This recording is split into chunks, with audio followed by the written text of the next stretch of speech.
Assalamualaikum warahmatullahi wabarakatuh, dan salam sejahtera bagi kita semua. Selamat pagi, selamat siang, selamat sore. Perkenalkan, nama saya Sisi Widiawati dengan NIM 2405010163 dari Fakultas Ilmu Komunikasi Universitas Saibul Asia. Hari ini saya akan mempresentasikan makalah saya yang berjudul Komunikasi yang Efektif di Era Modern sebagai tugas mata kuliah pengantar komunikasi digital yang dibimbing oleh Ibu Rosana, Sarjana Sastra, Magister Ilmu Komunikasi, Associate Member of the Institute for Public Relations, Certified Professional Secretary. Makalah ini akan membahas tentang dasar-dasar komunikasi, peran pesan nonverbal terutama dalam pembelajaran jarak jauh, serta bagaimana mencapai komunikasi yang baik dan efektif di zaman sekarang yang dipenuhi oleh teknologi digital. Komunikasi yang baik dan efektif di era digital yaitu mampu memahami proses, bentuk, dan tantangan komunikasi modern. Apa itu komunikasi? Komunikasi adalah sebuah aktivitas fundamental dalam kehidupan manusia yang menjadi pondasi terjadinya hubungan antara individu dengan masyarakat. Kenapa sih komunikasi itu penting?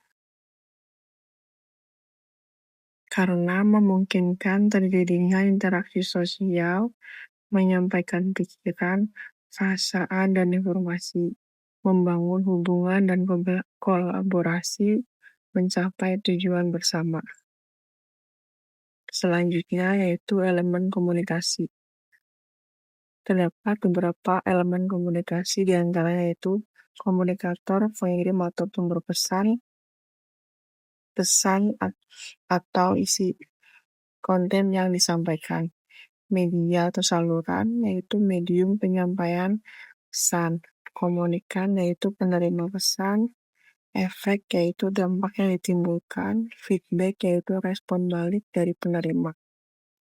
Bentuk komunikasi diantaranya yaitu komunikasi verbal langsung, contohnya guru menjelaskan materi di kelas dengan interaksi dua arah. Ya, lalu komunikasi digital atau tertulis, contohnya mengirim pesan WhatsApp untuk koordinasi jadwal. Yang ketiga, komunikasi verbal dan visual, yaitu presentasi sebuah perusahaan atau bisnis dengan PowerPoint. Yang keempat yaitu komunikasi nonverbal, contohnya yaitu ekspresi wajah untuk menunjukkan persetujuan atau penolakan. Yaitu komunikasi nonverbal. Komunikasi nonverbal adalah menggambarkan semua yang terucap dan tertulis, disampaikan melalui bahasa tubuh, ekspresi wajah, gestur, kontak mata, sentuhan. Komunikasi nonverbal seringkali lebih berpengaruh daripada komunikasi verbal. Komunikasi nonverbal yaitu melengkapi pesan verbal, menekankan poin-poin penting, menggantikan kata-kata, mengatur alur percakapan, mengontradiksi pesan verbal, atau ketika tidak selaras. Selanjutnya yaitu komunikasi nonverbal dalam proses pembelajaran jarak jauh. Ada beberapa tips untuk mengoptimalisasi proses pembelajaran daring, yaitu ekspresi wajah yang ramah dan antusias di layar, gestur tangan yang jelas dalam frame kamera, kontak mata dengan melihat ke arah kamera, penampilan rapi dan profesional. Selanjutnya itu komunikasi efektif. Komunikasi efektif adalah sebuah komunikasi yang sukses mencapai tujuannya, yaitu mentransmisikan pesan dengan terang sehingga dapat dicerna oleh penerima dan menghasilkan respon atau hasil yang diharapkan. Komunikasi yang efektif bukan hanya mengenai transmisi informasi, tetapi juga tentang pemahaman mutual dan pencapaian objektif komunikasi. Apa karakteristik komunikasi efektif? Yaitu diantaranya pesan disampaikan dengan jelas dan mudah dipahami. Terdapat feedback dari penerima pesan, mencapai tujuan komunikasi yang diinginkan, menggunakan media yang tepat, mempertimbangkan konteks dan karakteristik komunikan, minim gangguan atau noise, menciptakan saling pengertian, selaras antara pesan verbal dan nonverbal. Yaitu, kapan komunikasi efektif diperlukan? Dalam kehidupan sehari-hari, terdiri dari keluarga, teman, masyarakat. Dalam pendidikan, yaitu transfer pengetahuan dan pembelajaran.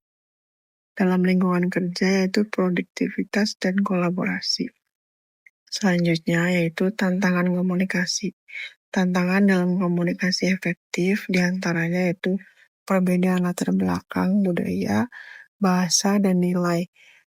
Gangguan komunikasi atau noise fisik atau psikologis, semantik, kurangnya keterampilan komunikasi verbal dan nonverbal, perbedaan persepsi dan interpretasi, penggunaan teknologi yang tidak tepat, hambatan emosional dan psikologis, tidak struktur kekuasaan dalam organisasi, kurangnya feedback yang jelas, keterbatasan waktu dan perhatian keterbukaan. Itu mengatasi tantangan. Dalam mengatasi tantangan komunikasi, ada beberapa strategi pengembangan.